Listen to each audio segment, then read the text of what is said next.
All right. Hello, everyone. I'm happy to be here. And let's get started. So I would like to talk about how to write very fast C# code. I'm going to show you a couple of tips and tricks to speed up your C# code, and we're going to do lots of benchmarks to find out what kind of code is slow in C#, what kind of code is fast, and where the pitfalls are. Before we get started, there's a couple of offers that I'd like to bring to your attention. First of all, I have 10 courses on Udemy about C# programming. If you're interested, I've got a coupon code called PostSharp15 that'll get you a 90% discount on any of my Udemy courses. I've also copied all my courses to Teachable, to my own Teachable environment, and there I have a subscription model where you can get access to any course for $9 per month, and future courses are included. So if you're in the subscription, any new course that I produce, you'll automatically get access. And I produce a course roughly once a month, once every 2 months if I have a slow month. You can expect new content every month. Last but not least, the source code that I'm using in this webinar, I will send it to you if you send me an email. So just email me at the email address at the bottom here, and I will reply with a zip file of the solution, and you can play around with this actual code and do some benchmark testing of your own. Okay, let's get started. So these are the topics I want to cover in this webinar. I'm going to show you the overhead of throwing an exception. I'm going to show you how to manipulate strings, so how to handle strings in C#. I'm going to take a look at arrays, at the different types of arrays in C# and how they match up in terms of performance. I'll show you the difference between a for and a for each loop and what that does to your performance. I'll show you structs versus classes. So, I mean, you probably know that structs are slightly faster than classes, but how big is the difference? And is it worth the trouble of refactoring your code? I'll show you how to copy a block of memory using different techniques. And I'm saving the best for last. At the end, I'm going to show you how to instantiate classes and how to do basic reflection in an extremely fast manner. I'm going to show you a piece of code that emits custom CIL instructions. So we're basically compiling C# on the fly, creating a custom assembly to do super fast reflection. So let's get started. I'm using Visual Studio Community Edition to run this code on OS X.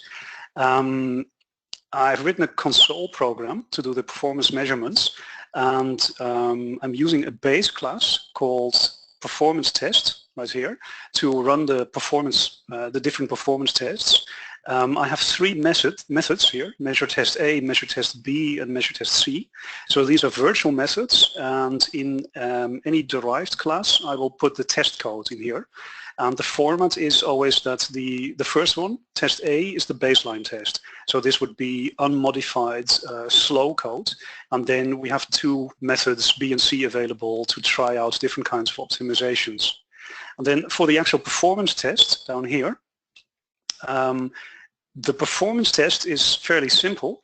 Basically what I do is I go through these test A, test B, and test C methods, and I repeat them a number of times. So you can see there's a constant here, default repetitions, with a value of 10.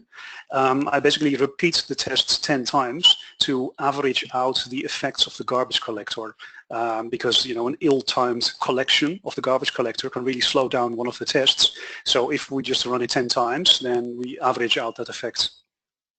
To measure performance, you're supposed to use the stopwatch class in C#. So when you're doing benchmarking, please don't use date time. Always use stopwatch, because stopwatch is a specialized class for measuring time spans extremely accurately. So you can see I always start by restarting a stopwatch, doing the test, stopping the stopwatch, and then I have the elapsed milliseconds right here, and I'm adding that to a variable. And then in the end, you can see right here, I'm returning that total value divided by the number of repetitions. So we're doing 10 repetitions, so we have the total elapsed time for every method, and then divided by the number of repetitions gives you the average execution time. So let's get started. I have the program running right here. So it's a console program with 8 tests pre-configured, and I can simply select a test and run it. So you can see the first one is exceptions. Let me go back to the code. I'll show you the code. So the exception test is right here. So you can see it's just a class that derives from performance tests. So I get to implement these measure A and measure B methods. So what I'm doing, check this out here in the constructor. What I'm doing is I'm filling a list of 1,000 strings. So I've got a list of strings, 1,000 strings, and every element in the list is a number. The number has 5 digits, so I pick them from this list at random, and you can see I have an X here at the end. So what this code does is it mixes digits together to create random numbers, and 1 in 11 digits is going to be an X, which will make any number invalid. So 9% of my list element population is going to be invalid and won't be able to be parsed. So what does my test do? You can see right here, test A does a simple int.parse and catches any format exception, and test B does int.tryparse, and that's basically the only difference. So let me run the code and we can see what happens. So I'm running test 0, 100 iterations, and I include the baseline. So here we go. So now it's doing the test and then doing it 10 times to average out any effects, and it will show us the results in a little graph when it's done. Here you go. So you can see that the slowdown of an exception in int.parse is massive. You can see we're looking at an execution time of 1.094 seconds for the parse function, and the try parse is 9 milliseconds. So this is a massive difference in performance, and keep in mind only 9% of the numbers were invalid. So if you have a much higher failure rate in your data, much higher number of invalid fields in your data, exceptions are really going to slow down your code. So the takeaway here is don't swallow exceptions in your code. Don't catch an exception and don't do anything with it. If you're parsing a lot of data, make sure that you validate the data before you try to parse it, and don't do it the other way around, where you first parse the data and then catch the exception, and then in the catch block, you recover your code. I mean, you can do that, but it will really slow down the execution of your code. Exceptions are super slow. They take roughly 1 microsecond to execute. And I mean, it's incredibly slow, and that's because they're intended for debugging purposes. They capture the stack trace, they capture the context of the executing thread, and they prepare all this debug information. So they're not supposed to be thrown in mission-critical loops in your code. So first takeaway, don't catch exceptions. Avoid exception throwing as much as you can in mission-critical code. Okay, so the next thing we're going to look at is string handling. So this is a classic example of C# performance optimization, and yet I'm surprised by the number of people who don't realize this crucial difference. This is the code that does the test. The baseline test simply builds a string. So we start with an empty string right here, and then in a simple loop, I add 1 character to the string, and I do that 50,000 times. So in the end, I have a string of 50,000 characters, so that's 100 kilobytes on the heap, and that's it. The B test does the exact same thing, but it uses a string builder. So instead of adding strings together, it uses a string builder, and it uses the append method to append the character. The third test builds up a string incrementally, and it uses pointers. So you can see here that I start with a character array of 50,000 characters. Then I fix that character array on the heap, and I ask for a pointer to that block of memory. And then I declare my own pointer and initialize it with this initial value. So the pointer will initially point to the first element in the character array. And then in a simple loop, I use the pointer to directly write this character into heap memory. So this is a very interesting test because it will show us how much faster string builder is compared to a regular string, and if it's worth your while to use pointers instead of using the string builder to speed up your code even more. So let's do the test and see what happens. So I'm running test 1, the string test, 50,000 iterations with a baseline. And here we go. Dum, dum, dum. And there you have it. So 553 milliseconds for the string, and the other two tests, they actually did run, but they are so fast that we can't see them on this resolution. So, I mean, you're getting a hint already, that the difference in performance is massive here. So let me run the test again. So now I'm going to go to 1 million iterations, and now I have to disable the baseline test because then otherwise we have to wait forever. And check this out. The string builder takes 2 milliseconds, and the pointer operation is now so fast that we can't see it. So I'll do this again. And now I'm going to do 100 million iterations, again without the baseline test.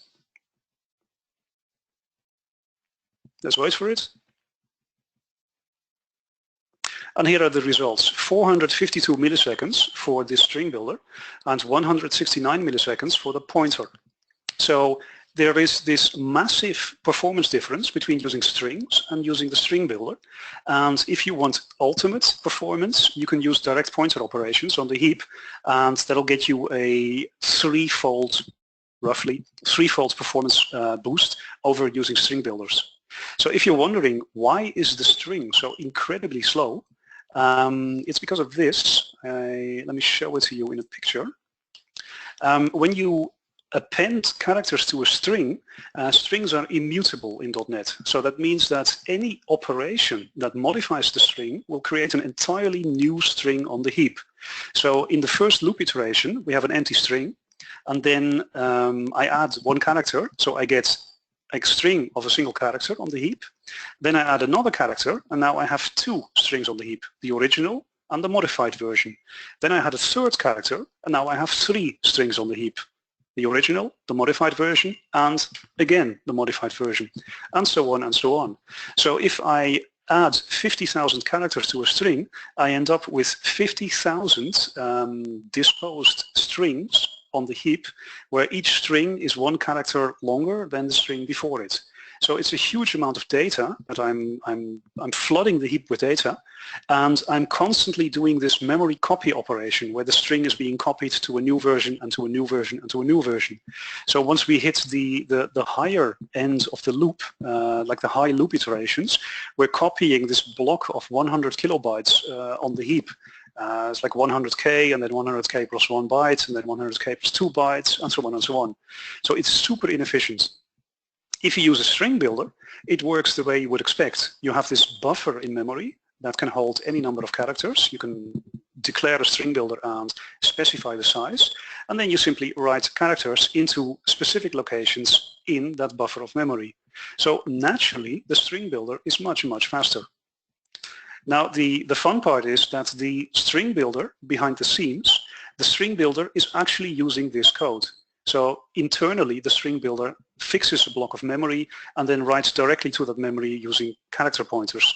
And the only reason why we see a difference between these two blocks of code is because in test B, we have the overhead of the append method, and that will slow down the code a bit. So going back to the results, the string builder, when you're modifying strings, always use a string builder because it's way faster. I mean, 50,000 iterations for the string and 100 million iterations for the string builder. I mean, that's pretty obvious. But if you want ultimate performance, use pointers directly. That'll give you another threefold improvement over the string builder.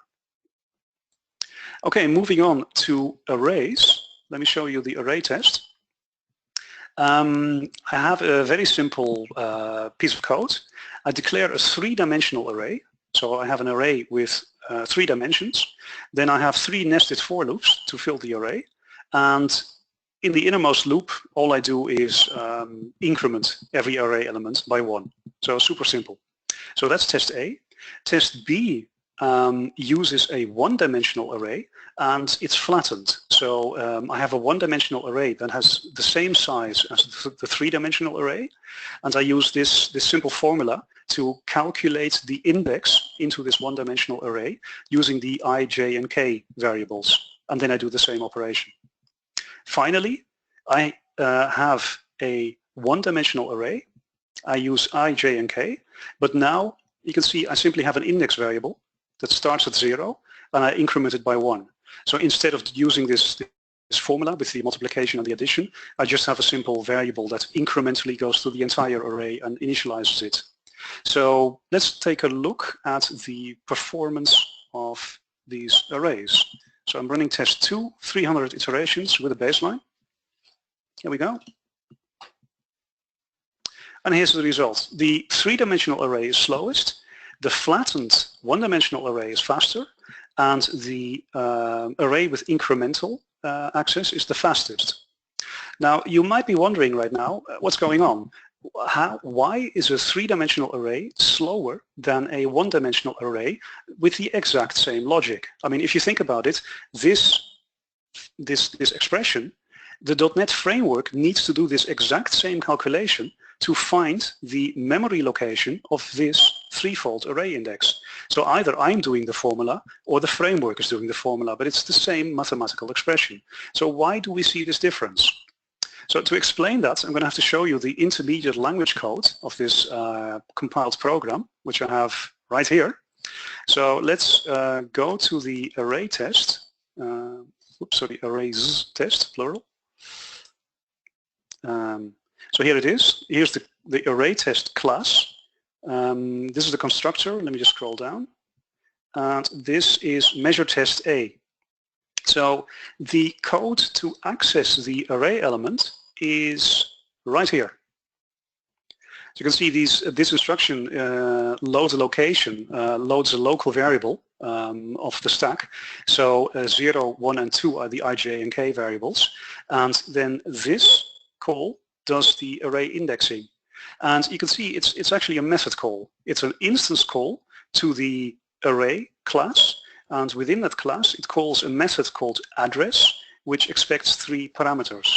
So behind the scenes, the .NET framework implements a three-dimensional array as a class, and any interaction with that class goes through methods.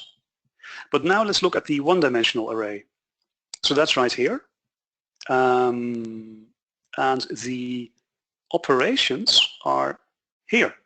So this is the code to index into a one-dimensional array, and the thing I want you to notice is this instruction here called load element address.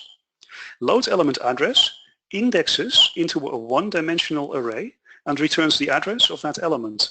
So to work with one-dimensional arrays, the .NET framework, the .NET runtime, has a specialized CIL instruction. So load element is optimized, is specialized to work with one-dimensional arrays. So there's no method call. I don't have to go into a method and run some .NET framework code to get at the array element. It can all be done with CIL instructions. The only method calls in this block of code are these two, and they are only needed because my array dimensions are stored in this property.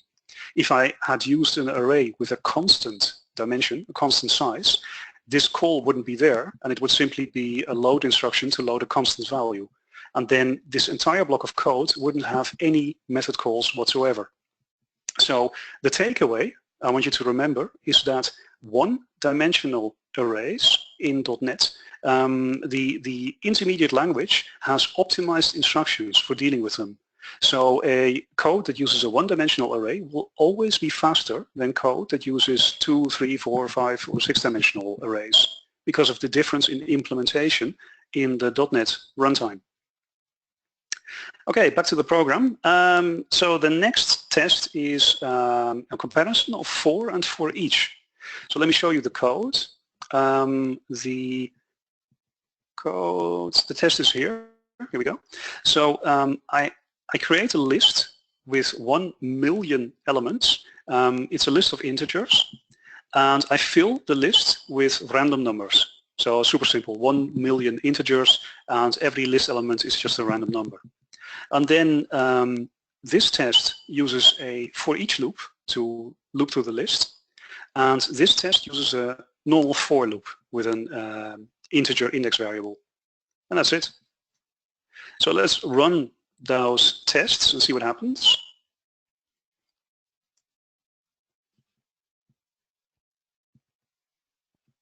And here's the result, 273 milliseconds for the for each loop and 112 for the for loop.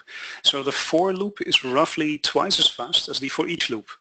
So to show you why that is happening, let me go back to the intermediate code. We can take a look at the compiled code and see how the loops have been implemented. So here's the test class. So let me scroll down.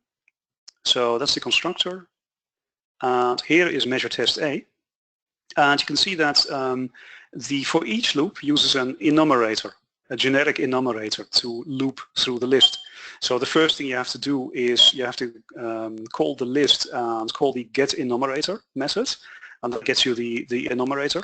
And then the enumerator itself has a current property to access the current value of the current element that you're looking at. And there's a move next method that will move the enumerator to the next element in the list. And move next is you can see it's a Boolean method. It returns bool.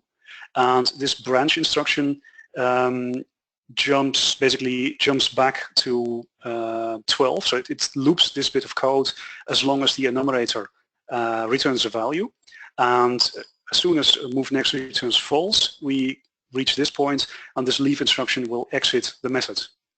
So you can see that the for each loop is implemented by using an enumerator class and then repeatedly calling move next and accessing the current property to get the data. So that's a lot more overhead than a simple for loop, which is implemented here. It's this bit of code. You can see that the for loop, it doesn't really use any classes at all.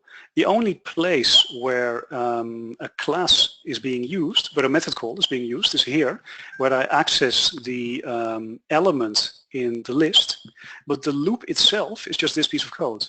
So a for loop, it can be implemented with only a few CIL instructions, and it doesn't require any specialized classes.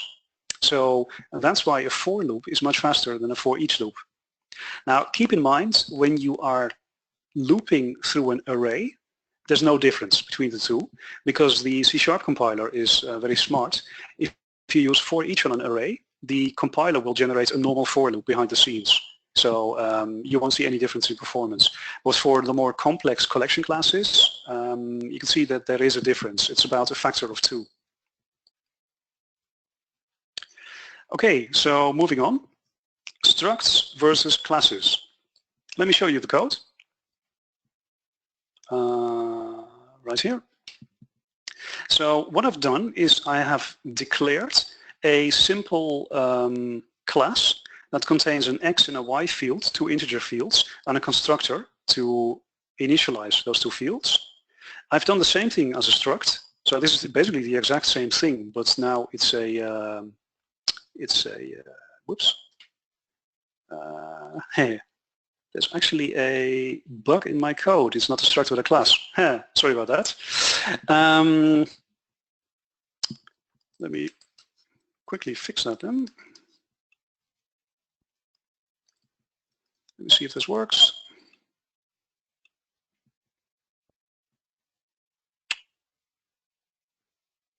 This is the demo effect. There's always something that goes wrong. Exit and restart. So I've defined a class with an X and a Y field, and I've defined a struct with an X and a Y field. And then the only thing my code does is it fills a list with either classes or structs. So the C test fills a list with structs, the B test fills a list with classes, and the A test fills a list with classes. But look at this, the class has a finalizer. So when this class gets disposed, the finalizer will be called by the garbage collector. So let's run that code and see what happens. Oops, default iterations. Oops.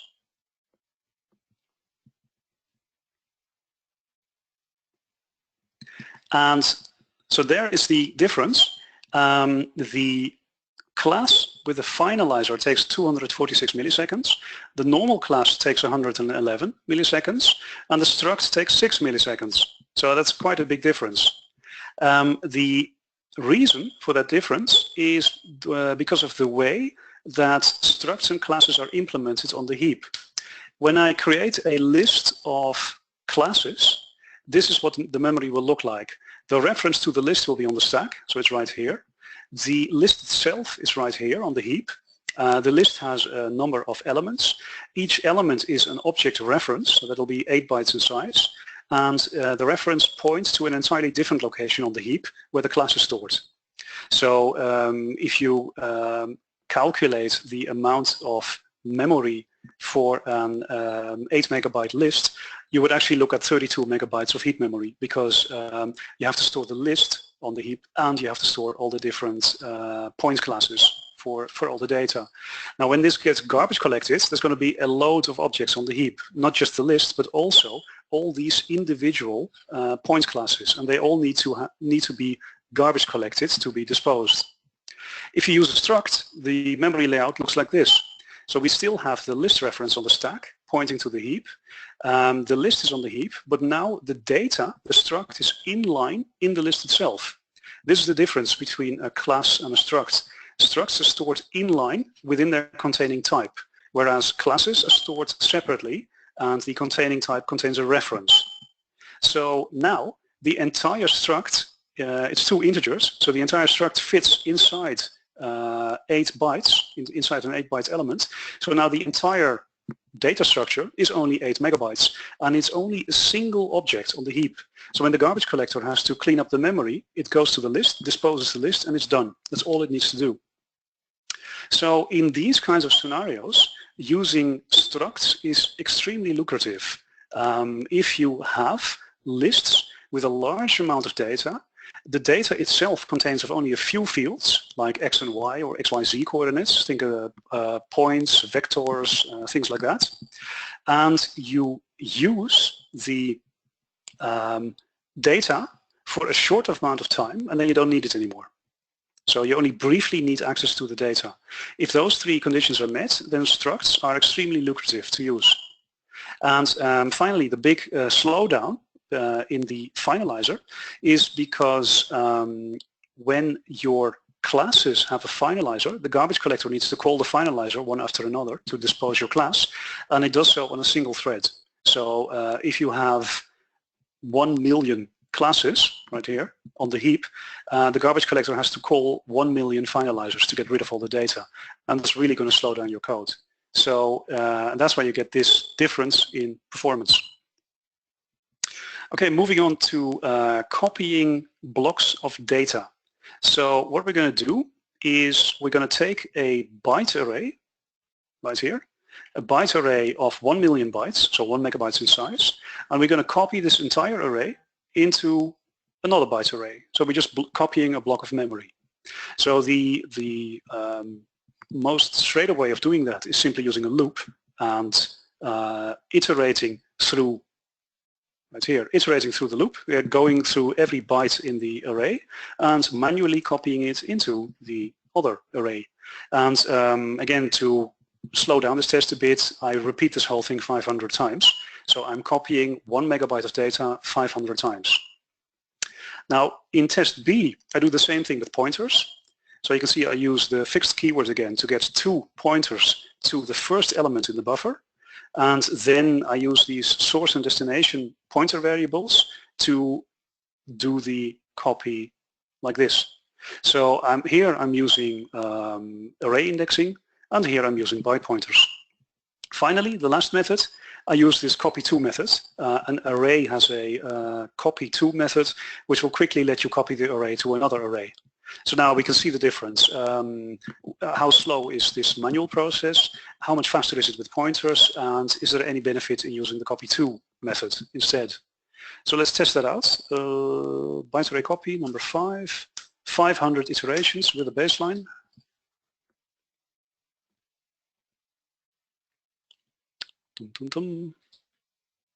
Wait for it. And there we go. So the direct copy operation takes 400 milliseconds. When we use pointers, it's only 388 milliseconds. So that's very interesting. Using pointers doesn't have that much benefit, actually, when we're working with bytes. The SIL implementation, so the intermediate language that the compiler produces, is already so efficient that using pointers doesn't really have any added benefit. And this is perfectly in line with what I told you earlier, that the intermediate language runtime is optimized for one-dimensional arrays.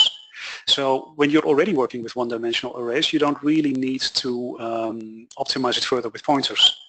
But look at the copy-to method, 32 milliseconds. That's massive. That's 10 times faster.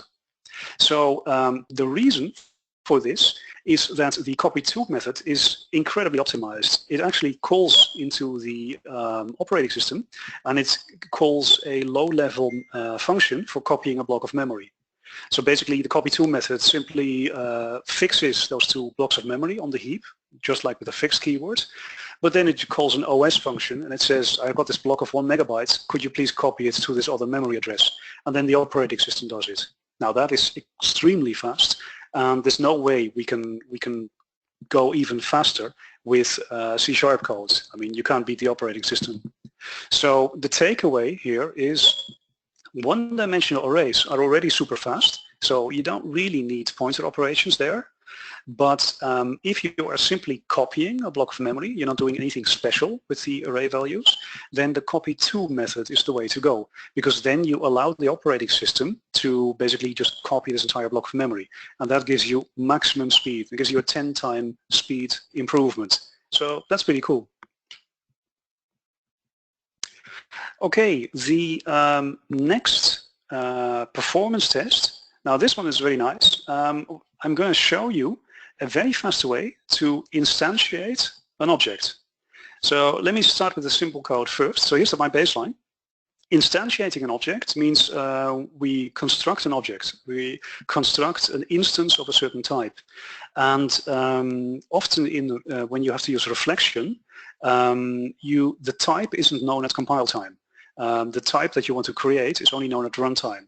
You often get this if you have configuration information in an XML file and your code needs to dynamically adapt to whatever is in the configuration file.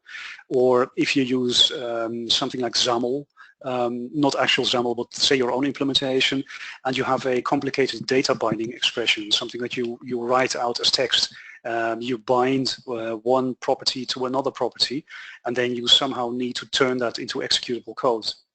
So these are all scenarios where your code has a string that contains a type, and you need to instantiate an object of that type.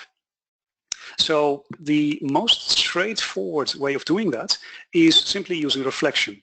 So I have my string right here. You see I'm going to create a string builder.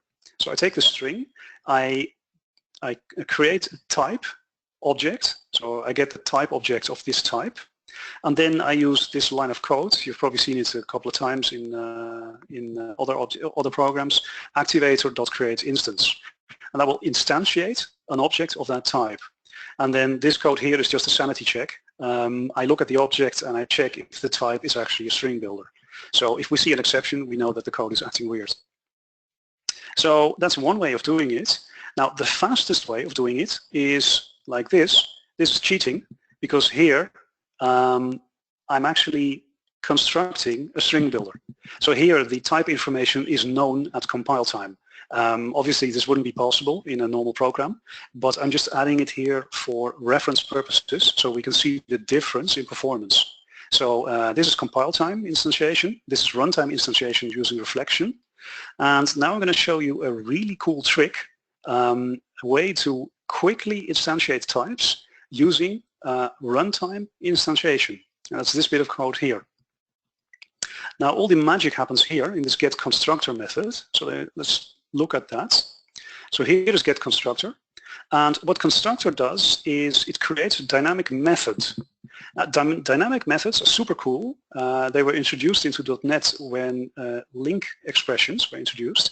You know, with link, you can create a link expression and turn it into an expression tree, and then at a later time turn that expression tree into executable code and then run that code.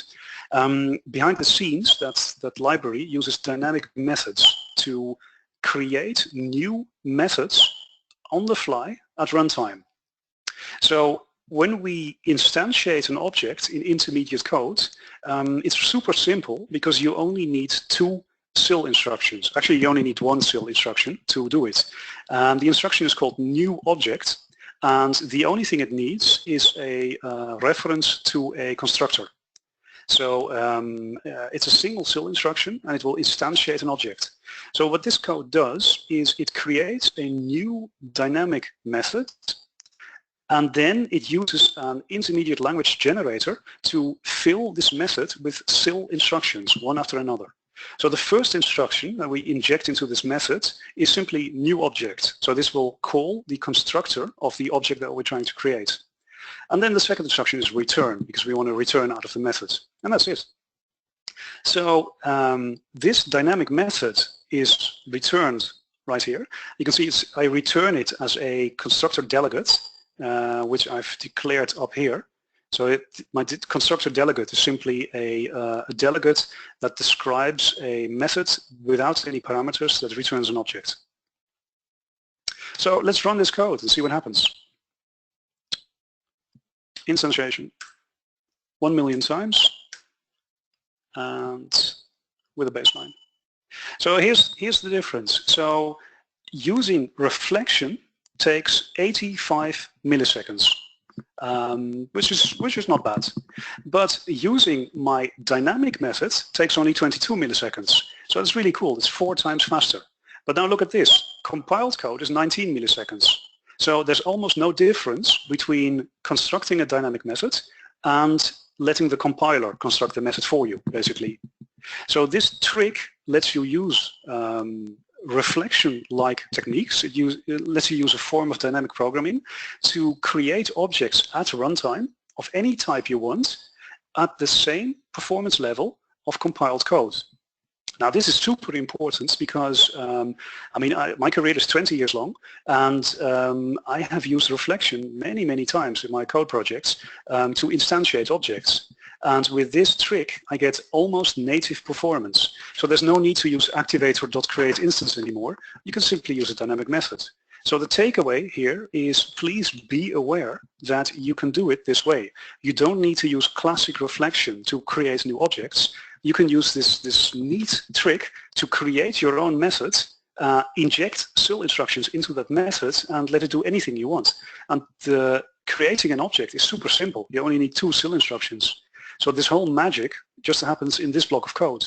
So it's fairly compact. It's a drop-in replacement for activator create instance, and it gives you a massive performance increase. So please be aware that this is possible. Okay, now the final performance benchmark I want to show you is property access. Because if you think about it, this dynamic method trick is super cool. We can inject any kind of CIL instructions into a new method and make it do anything we want. So could we access a property using a dynamic method? So let's find out. My property is here. So my code is here. Let me go down to the test methods first. So the first thing I do is I use classic reflection. So I'm creating a string builder right here. Then I use classic reflection to get a property info instance. And you can see I access the type of the string builder, and then I access the property called length. So now I have a property info variable. And then to get the value of length, all I need to do is this, pi.getValue. That's it. And then here's a simple sanity check. My full name is exactly 21 characters, so I'm checking that the value really is 21. If not, we'll see an exception. So this is classic reflection. Compile time code would look like this. So to access the length of the string builder, I simply write sb.length, and that's it. So compile time code, this gives us maximum performance. But now, dynamic methods. I have a method here called getPropertyGetter, which will get me an access to the length getter method of this type. So now getter will point to the property, and it will point to the internal get method of the property. And then to call it, I can simply do this. So let's see how that works. So here is roughly the same code again. You can see I have my dynamic method, which I, whoops, wrong one. You can see I have my dynamic method here, which I instantiate. So I'm creating a getValue method, and I'm injecting CIL instructions into it. And then here are the instructions I'm creating. So the first thing I'm emitting is a CIL instruction called loadArgument0.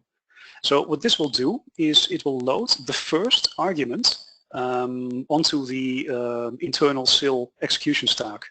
So the first argument would be this one. Here's my property getDelegate, and you can see it's a delegate for a method that accepts a single object parameter, and it returns an object return value. So loadArgument0 will load this value.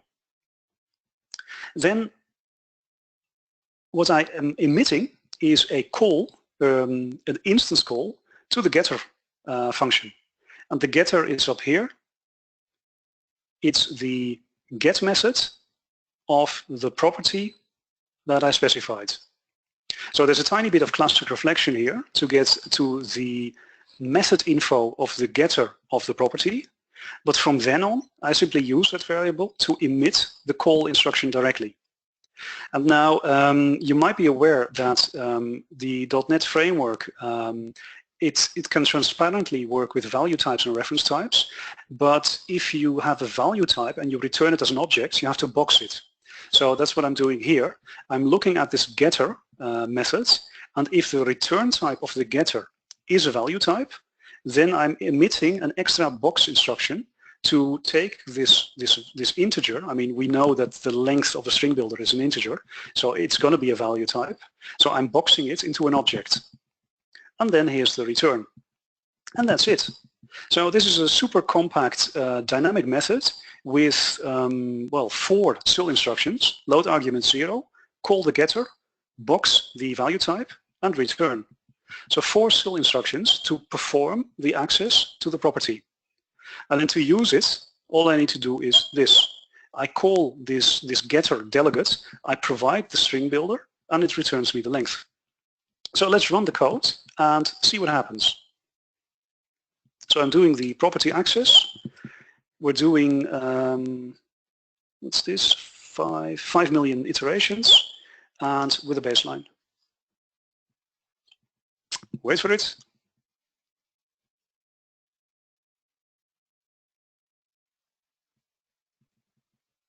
And that's the result. So this is extreme. Huh? The classic reflection takes 910 milliseconds. So it's fairly slow. The dynamic method takes 55 milliseconds. 55 milliseconds. So that's pretty awesome. That's 10, what is it? 20 times faster, more or less. 910 divided by 55, 16 times faster. So that's quite a speed improvement. Doing it in compiled code is only 1 millisecond, so that's extremely fast. You can see that the delegates that I'm using to run this dynamic code, using a delegate, calling a delegate, there's a little performance overhead associated with that. When we created the object, there wasn't that much difference between doing it in a compile time or doing it with a dynamic delegate, but here you can see that the compiler is able to very quickly access this length property, whereas my dynamic method is 55 times slower. So it's a big difference. But we're assuming this is a scenario where you can't do compile time code. You don't know the type that you want to work with at compile time. So this option is basically out of the window. So your only choice is classic reflection or using a dynamic method. And this gives you a 16 times performance improvement. So the takeaway here, the thing that I want you to remember is using dynamic methods is not that complicated. You can see my code is fairly compact. I added the setter as well. I'm not using this in my example, but when you download my code and use it, you can play around with the setter as well. But you can see that creating a property getter using dynamic CIL instructions, it's not that much code. It's just this bit. And the CIL instructions to do the work are just this section here. So creating dynamic methods, it sounds intimidating, but it's not that complicated actually. And it will give your code a massive speed improvement if you use it to replace your classic reflection code. So please be aware that this option is on the table. And that brings me to the end of this webinar.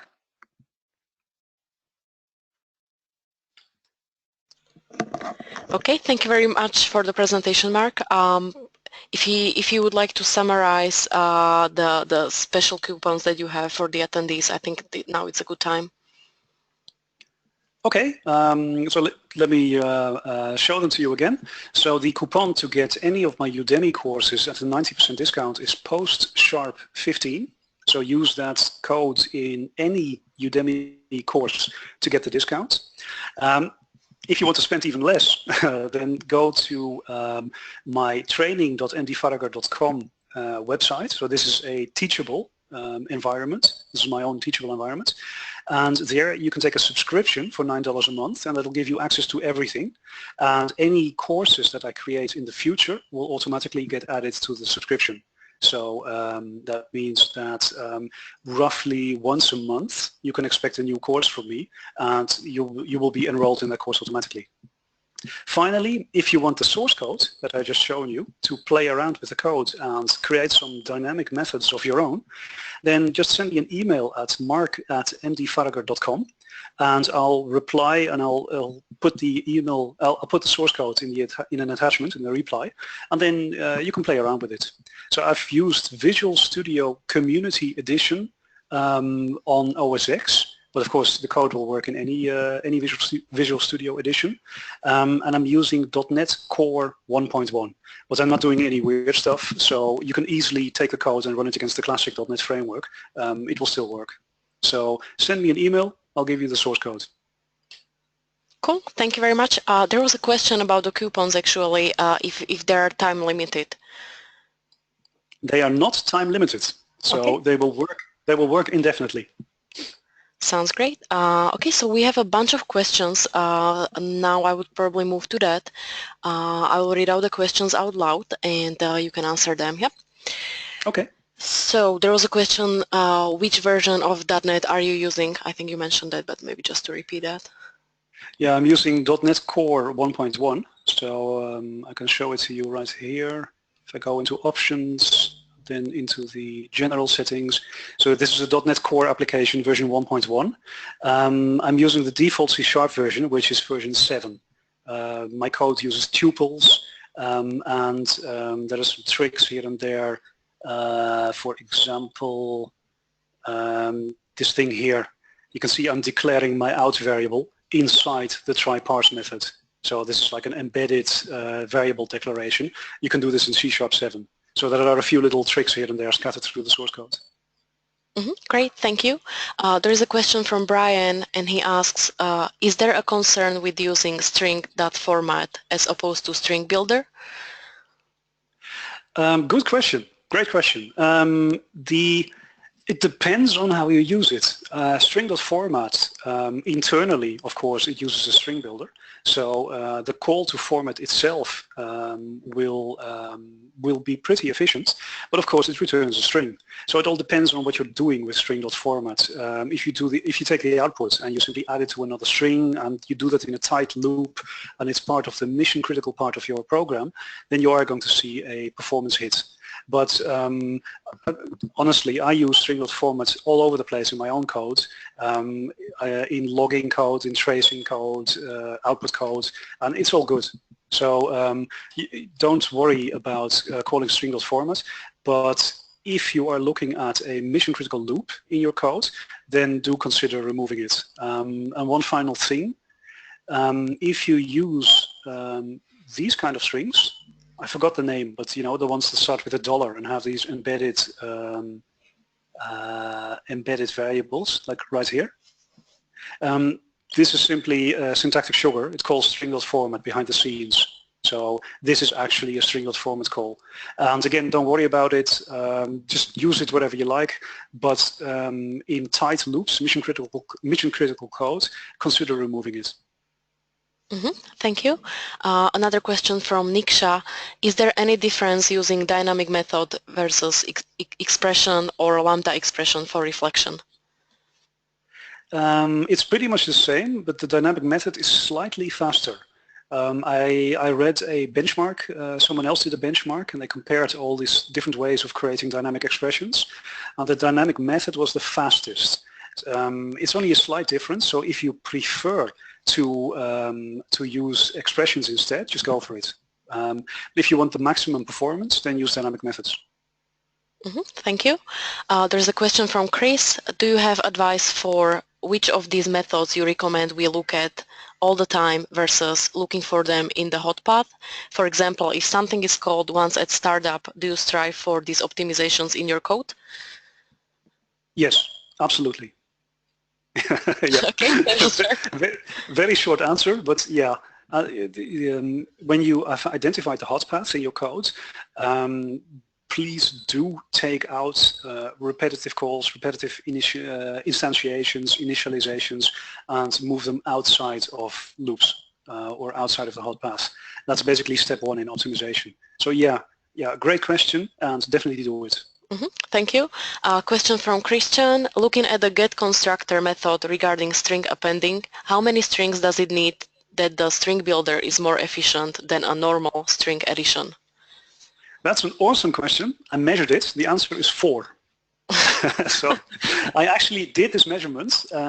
If you do less than 4 string concatenations, the string is faster because of the overhead of actually creating the string builder. But if you do 4 or more, then the string builder is faster, and these two start to deviate really quickly. So again, don't religiously remove all normal string concatenations from your code, because it makes your code a lot less readable. String builder is a nice class, but the append syntax is not very nice, basically. It's a lot less clear than simply using a plus sign to add 2 strings together. So 3 strings or less, absolutely no problem. Use normal strings. More than 3, use the string builder. Thank you. Question from Kevin. When working with loops, is the performance loss the same when using link queries? For example, does the for each expression have the same performance loss as a normal for each loop? The fun thing with link is that it always uses an enumerator. So if you use for each in link, you get the enumerator code to incrementally step through the expression. And if you try to do it with a classic loop, you still get the enumerator code, because link is built on top of enumerators. It's the whole thing is one giant enumerator with nested methods on top of that. So with link, you will see the slow performance no matter what you do. Thank you. There's a question from Travis. Since dynamic method has been in .NET since the introduction of LinkU, why doesn't the optimized reflection code you demonstrated exist in the reflection library outright as an existing class if the implementation is the same regardless of the code you're pulling? Honestly, I'm not sure. My hunch is that it has to do with backwards compatibility. But it's a good point. You could definitely rewrite the classic reflection code and make it much faster using this methodology. So I think my hunch would be that the activator.create instance behaves slightly different from a dynamic method. And if they had tried to do this, it would break backwards compatibility. Thank you. Question from Karthik. Can you please suggest any good tools to check performance issues in code? I have Visual Studio Enterprise in a virtual machine. It comes with a performance testing tool. That one's pretty amazing. So I really like the tools that are bundled with Visual Studio. And in fact, those are the only tools I use. I mean, I've demoed all this code using Visual Studio on OS X because it's easier, because I don't want to run a performance benchmark inside a virtual machine. But when I'm doing my day-to-day programming, I'm using Visual Studio Enterprise in a Windows VM, and the tools in there are just great. So I would say start with those. I really don't have any other recommendations than the standard Visual Studio stuff. Okay, thank you. Question from Prakash. Which is faster, type off or get type method? Nice question. I think type off is faster, but it's a hunch. I'm going to have to check that. Another question from Al. Can you tell us a bit about projects where you had used these optimizations? In the past, I wrote this huge web library, ASP.NET library, where you could create web pages using a XAML-like syntax. So you could basically just map out your entire web page in HTML, but you could use special binding expressions inside the HTML. So I could put a text box in there and then bind the contents of the text box to a variable in my ASP.NET code. So this wasn't XAML, it was my own project, and I was kind of inspired by XAML. And the code to parse those data binding expressions use these dynamic methods to speed it up. I started out with classic reflection to parse parse an expression and then access objects and access properties and get values, and it was incredibly slow. So I rewrote the whole thing and used dynamic methods. So any place where you are creating expressions based on text data, so not actually code, but something that's stored in a text file. It could be XML or a config file or anything. Any situation where that occurs, using dynamic methods is really going to help you. Thank you. I think we still have time for some more questions. There is a question from Victor. What's the overhead of string interpolation in C#7 versus string.format? So string interpolation is the dollar syntax, I think. It's exactly the same. So behind the scenes, string interpolation is string.format. So you're not going to see any performance difference between the two. Thank you. And there's a question from Adil. In the strings test, would string builder perform better if you passed capacity into the constructor? Oh yeah, that is an excellent question. Since I didn't initialize my string builder, it gets initialized on the heap with a default size, which I think it's 16 bytes, I think, 16 characters, or 32, something like that. And every time when you hit the limit, so when you add characters and the whole thing is full, it doubles in size. And of course, to double it in size, the framework has to instantiate a new string builder with twice the size and then copy all the data over. So it's doing exactly the same thing that the string is doing, but the difference is it happens in doubling. It doesn't happen on every character addition. It only happens when the buffer is full and it has to double.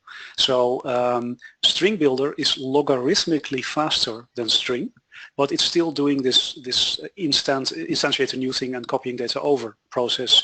So if you instantiate the string builder at maximum size right from the start and then fill it with data, then you never have to expand the buffer. There is enough room in memory, and you're simply writing characters one by one directly into that area of memory, and that will give you the maximum performance. So yeah, great question, good observation. Thank you very much. So I think this will be it for today's session. There are some more questions which we will cover after the session.